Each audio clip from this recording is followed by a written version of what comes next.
Hi guys, today I have a video about the most memorable books from my childhood.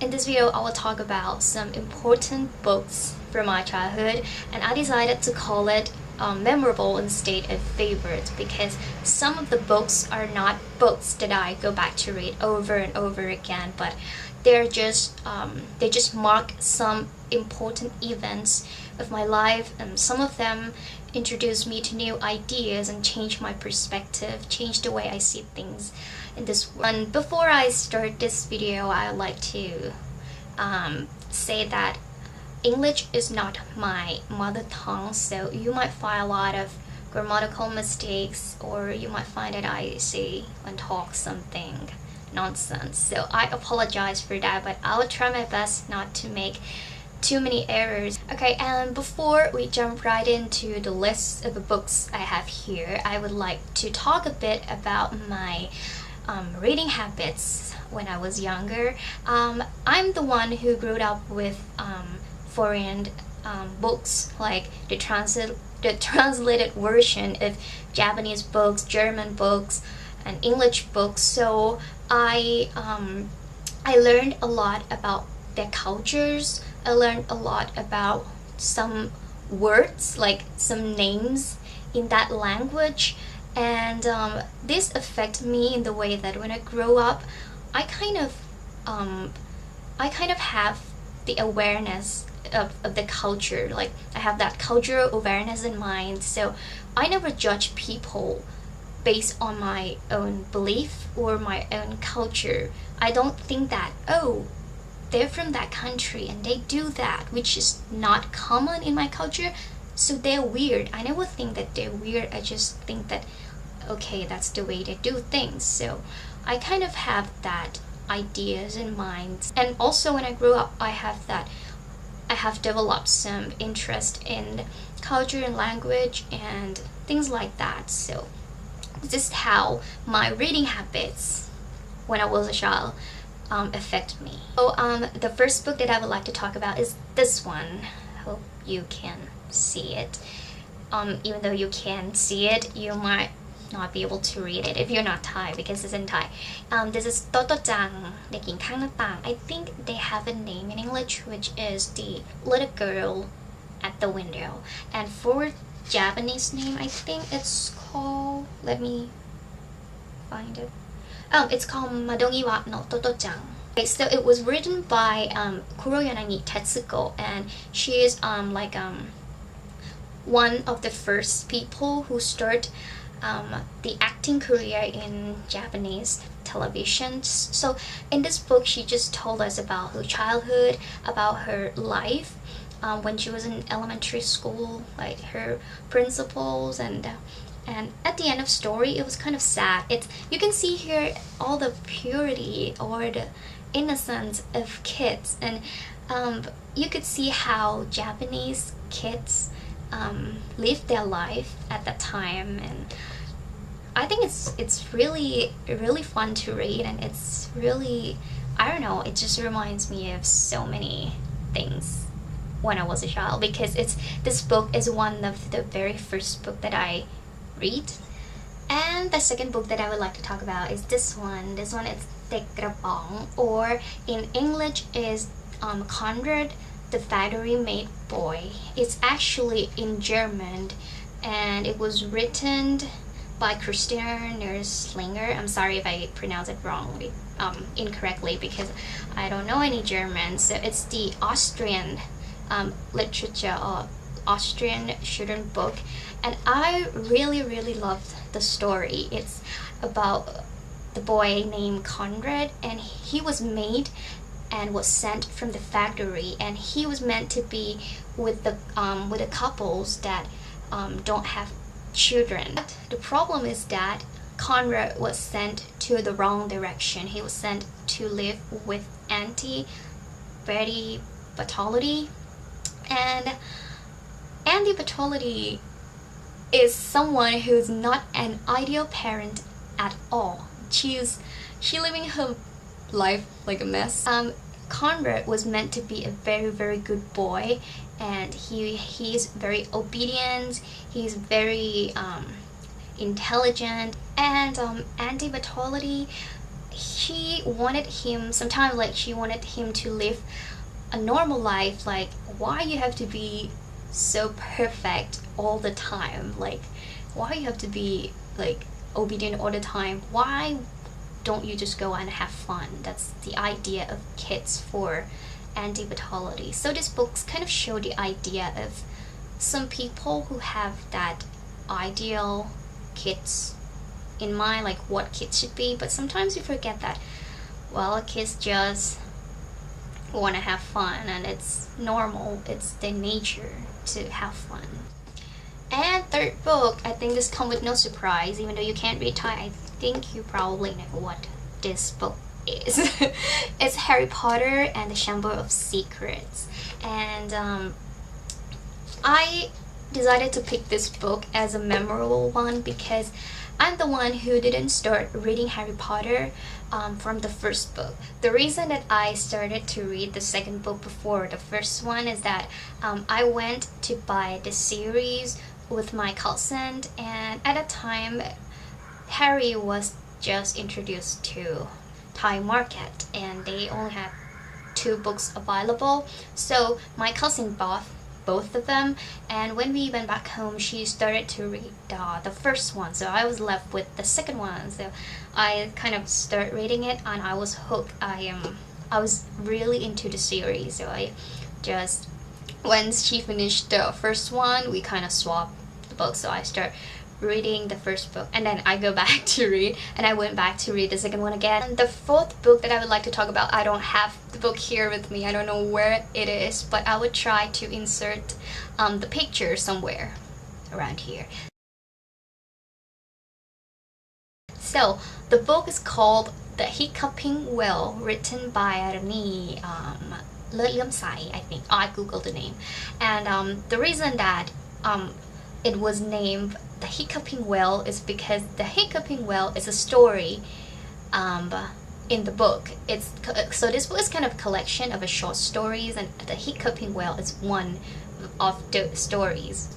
I really enjoy reading this one. It's kind of the books that deleted the line that separate between reality and fantasy or imaginations, and kind of makes these two things together. And when you're adult and you look back, you might feel like, oh, these stories are nonsense, but for kids there's something fun. It's kids, it's for kids. So you will see that sometimes for kids they can see like the possibilities in something that it's impossible to happen. They have that kind of imagination that sometimes when we grow up we kind of lose it along the way. The fifth book, we are halfway now. We have like the cover, like the same cover as the original version. This is the illustrated mom. First of all, I really was captured by the picture. I really love the picture throughout the book.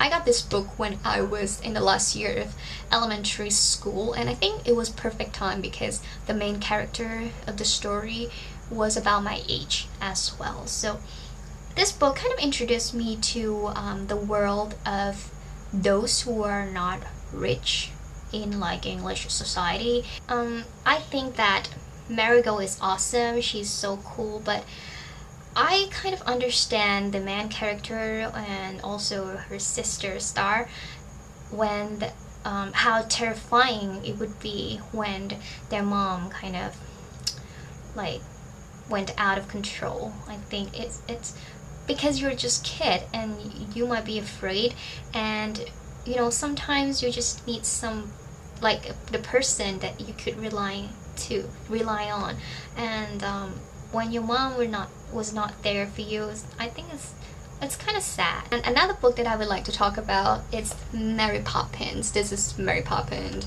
in Thai, and it was written by P.L. Travers. I think this is many people's favorite, but to be honest, when I read this book, I was kind of afraid of Mary. She has that personality that made me sometimes terrified. I would say. And sometimes she is way too strict. Like, strict was something that I think it's normal thing to happen, so I didn't really get why she's like that. This one is really memorable, or it's really important to me because I finally start to write my own story, similar to Mary Poppins. Like, I didn't mean to publish it or anything, but this book kind of inspired me to write my own story. Even though the plot, the names of the characters were similar to Mary Poppins, but it's kind of get me to write things, like finally write things. I write like many pages of the similar story. Next book that I would like to talk about, I don't have the copy with me either, but I'll try to search the pictures and insert it here in the video. This one is called The Parade of the Veggies Garden. It's in Thai and it was written by Sumitra Changngao.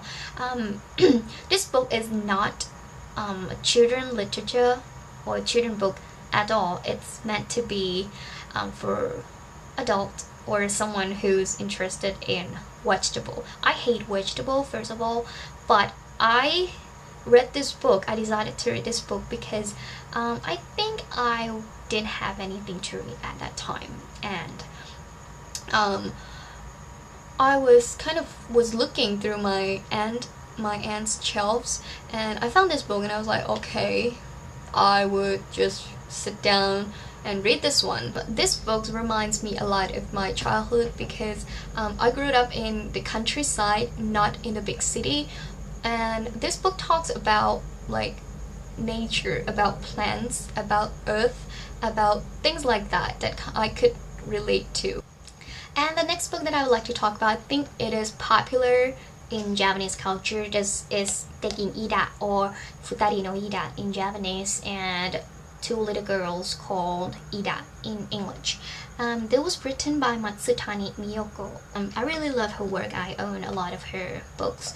And this story tells us about the consequences and also the events that happened after World War II. What happened to people who survived World War II, or how Japanese people kind of remembered that events. This story was told through like two kids, Naoki and Yuko, and they kind of spent their time at their grandparents' house in their grandparents' village, and they found the house that nobody lived in, and they found the walking chair, and the walking chair told them about the girl named Ida. And Yuko, which is the little girl, she always called herself Ida. So there's some moments that Naoki, the big brother, thought that Yuko was his sister, little sister, was someone who was kind of was reborn from like another life, because he believed that according to the year that this house was built and according to the calendar that was hanged in the house, it was a long time ago, and he believed that maybe Ida, that the chair knew, and the family, they already died, and maybe there were that little girl she kind of was reborn as his little sister. It's kind of complicated, and it was a sad story, I would say, but it wasn't something that I go back to read from time to time because I love reading something happy. But it really, whenever I read this one, it always reminded me of how sad it was to be in that time, to be in a time of war. Well, we almost done here, and next book that I would like to talk about, I think is really popular. It's Little House in the Big Woods, written by Laura Ingalls Wilder. This book, I bought it when I was in college in 2011. I bought the whole series, but the actual books that I read is this one. It is really old, and I love smelling the papers, like old papers.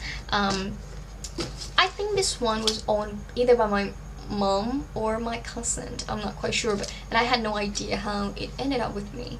I love Laura's Mary's life in the woods. I love when they cooked. I love when the snow fell down and they kind of eat the snow with the maple syrups over the top. Things like that. I mean, it's life that I would like to live. But I gotta say that Laura is not my favorite characters. I prefer Mary. And the last book that I would like to talk about in this video is this one. This one is Gao Dom Son, or Gao the Naughty. I think they already have the translated version of this book in English, and this one was written by Wen Gao, or actually Her Royal Highness Princess Mahachakri Sirinthorn, or the Princess of Thailand. This book tells a story about Gao and her, like, her friends, her family, her community, and I would say that children from this generation might not be able to relate to the stories that much. Even children from my generation, they probably couldn't see or couldn't relate to Gao and her friends and her stories that much either. But I could relate to her probably because I grew up in countryside where people are still living in community, not just living individually, and people still help each other. You still have interaction with like schools and friends. You still like go out and play with friends, like inventing games in the courtyards, or climb up the tree, or play by the rivers. Not just sit down to watch TV, play computers, tablet, just like kids in this generation would do. They actually have another book called Gao the Cheerful, but I picked this one because I like the stories in this book better. There's so many stories in the book that I like, but the one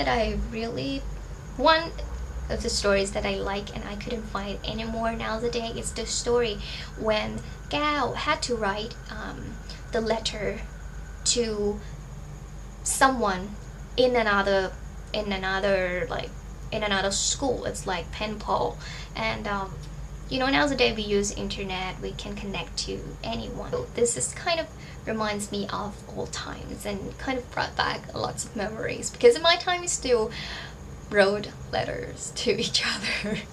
And that's all for my most memorable books from childhood. I hope you guys like it, and if you have some books that you really love or it's really important to you, feel free to leave it down in a comment below. Yeah, I really love this video because it's brought back a lot of memories, and I think that I might go back to read some of these books, and I will probably see you guys in my next video. I hope. Bye.